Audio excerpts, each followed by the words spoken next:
Halo semuanya, kembali lagi di Learning Skill bareng sama aku Aji. Hari ini kita masih akan membahas mengenai write structure yang keempat.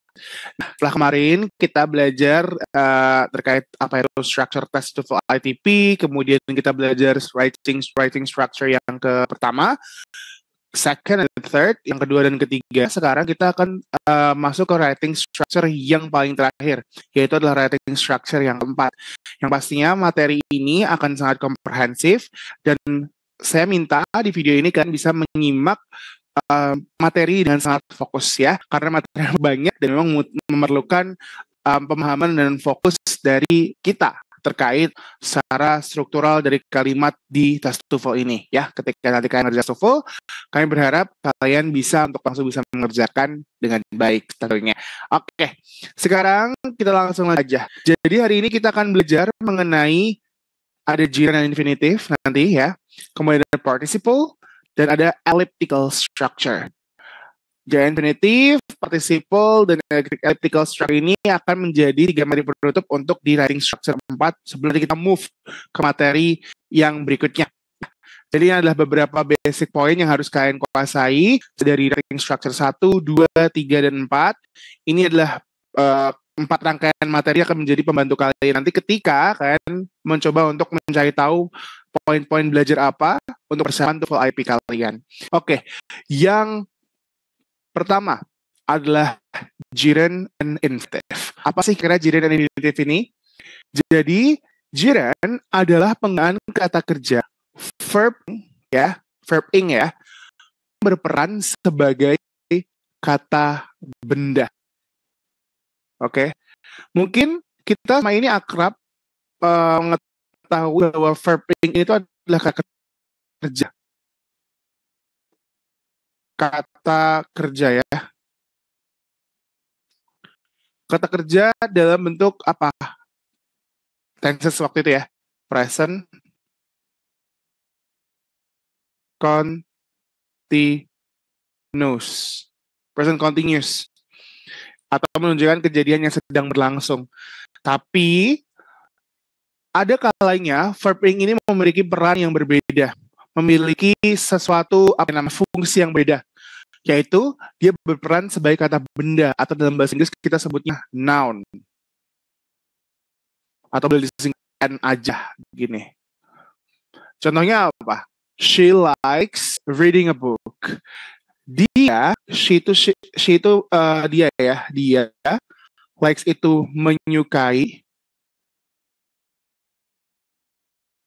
reading a book itu berarti kan membaca buku ini ya. Nah, membaca ini bukan lagi sebagai kata kerja, melainkan sebagai noun atau kata benda. Dan reading ini juga bukan kata kerja, tapi sebagai noun. Karena terlihat ya di sini reading tuh, ada ing-nya, verb ing-nya. Dia rule-nya bukan lagi kata kerja. Kata kerjanya dia adalah yang likes. Ini kata kerjanya, verb-nya. Kita boleh singkat verb itu V ya. Dengan reading itu adalah noun-nya atau n-nya. Oh, kok bisa? Bisa banget.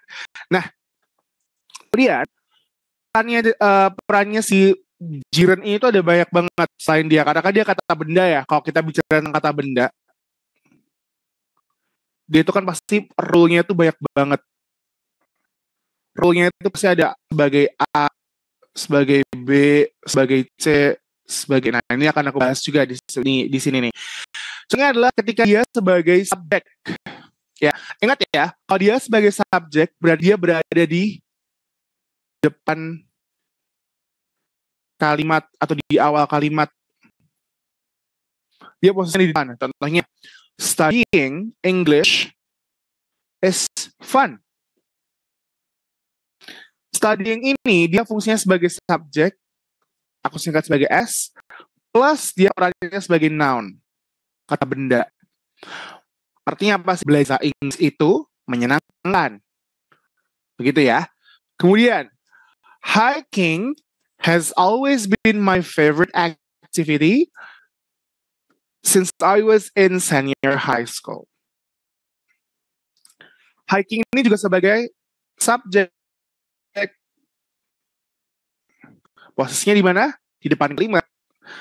Nah ini kok kita lihat lagi, has always been, ada has di sini. Ini adalah verb-nya atau kata kerja.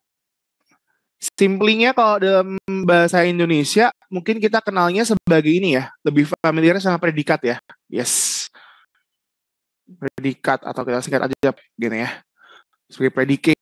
Kalau si haknya ya S berarti kan SPOK ya. Kalau kita waktu SD dulu pernah belajar seperti itu. Nah, kalau sebagai subjek berarti dia juga bisa sebagai objek dong? Bisa banget.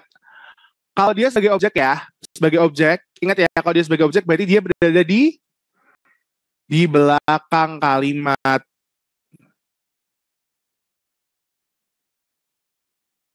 Di belakang kalimat ya. Di belakang kalimat posisinya. Berarti menuju ke titik seperti itu. Contohnya adalah her hobby is baking and cooking. Loh, bisa disebutkan dua seperti ini. Bisa banget. Jadi, baking and cooking ini kan dia sebagai noun. Berarti kita anggap dia sebagai kata benda. Kayak kita nyebutin aja. Ball. Terus apa sih? Kite. Atau misalkan her hobby is he likes ball and kite. Dia suka bola dan layangan. Itu boleh banget. Jadi tergantung kita mau nyebutnya berapa. Oh berarti nggak cuma terbatas satu doang ya? Betul. Jadi mau baking, cooking, sampai sini kalian mau coba untuk explain, oh hobinya apa? Hobinya belajar gitu ya. Studying sampai belakang sini, boleh banget.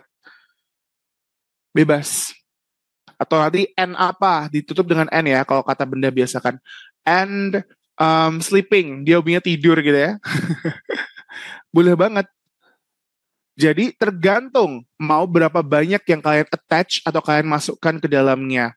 Karena ya sudah pradia sudah bukan kata kerja. Kata kerja pun juga bisa sih. Cuman ini kan pastinya sebagai kata benda ya. Kita kayak nyebutin benda seperti biasa. Jadi ya sebagai subjek, nih ya, aku katakan. Dan juga sebagai objek. Jadi di depan dan di belakang bisa semua. Contohnya ada lagi nih. She always enjoys watching musicals. Dia selalu menyukai menonton drama musikal seperti itu atau pertunjukan musik seperti itu ya, or opera or something. Nah, watching ini juga pernah sebagai noun teman-teman. Well, musicalsnya itu ya complementing watching musicalsnya karena dia ada enjoys di sini. Kalau enjoys sudah jelas predikat ya, dia sebagai kata kerja. Tuh, predikat P. P. Nah, ini sebagai noun. Dan musicalsnya ini sebagai keterangan atau adverb.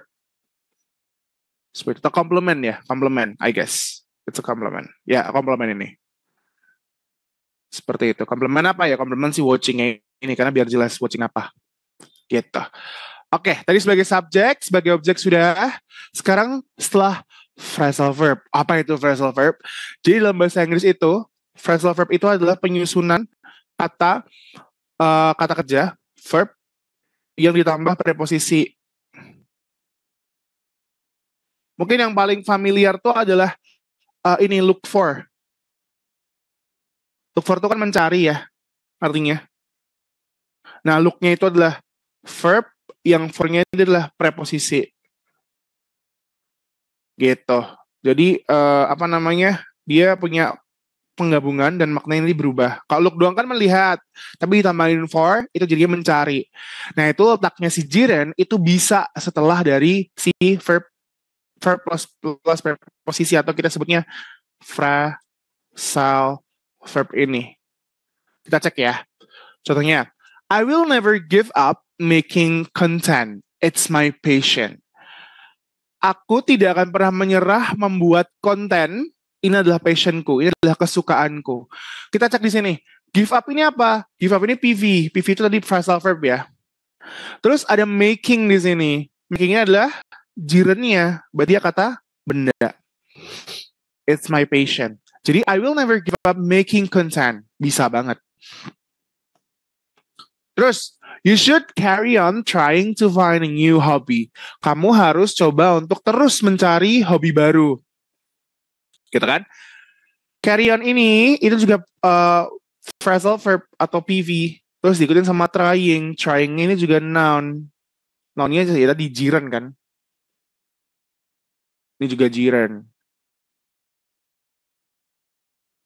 Seperti itu. So, dia letak si phrasal verb, setelah phrasal verb ini pastikan itu tuh memang bisa diikuti ya, karena kadang ada karena phrasal verb itu kan banyak banget. Dia kan artinya tidak selalu sama gitu ya. Look for, mencari, terus give up. Give up tuh kan memberikan, menyerahkan atau menyerah gitu ya.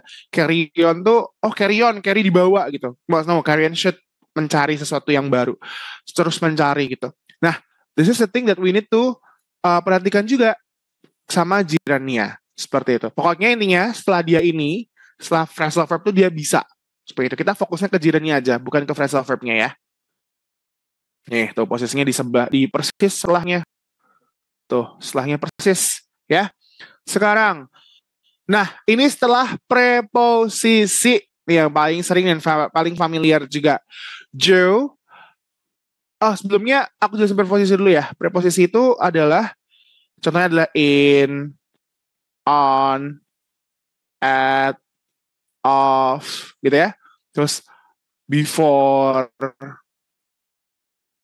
after, gitu, by, over, gitu. Nah, itu adalah preposisi semuanya. Contohnya di sini ada Joe is so good at playing violin.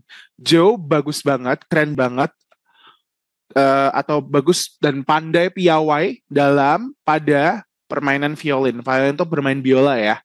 Nah, ini playing violinnya adalah si playingnya terutamanya adalah gerundnya. Dia sebagai noun. Ya, so good-nya itu yang menjelaskan si ya modify si playing violinnya. Playing violinnya so good. Seperti itu. Isinya sebagai predicate. Kayak gitu. Terus, let's go to that coffee shop after watching the movie. Yuk pergi ke coffee shop-nya. Kita pergi ke kedai kopi gitu ya. Let's go to that coffee shop. Coffee shop itu after watching. Si after-nya ini adalah preposisi. Kalau ini preposisinya at ya teman-teman. Terus watching itu adalah sebagai gerundnya, sebagai noun-nya. Gitu. Jadi preposisinya after watching itulah gerundnya. Gitu ya.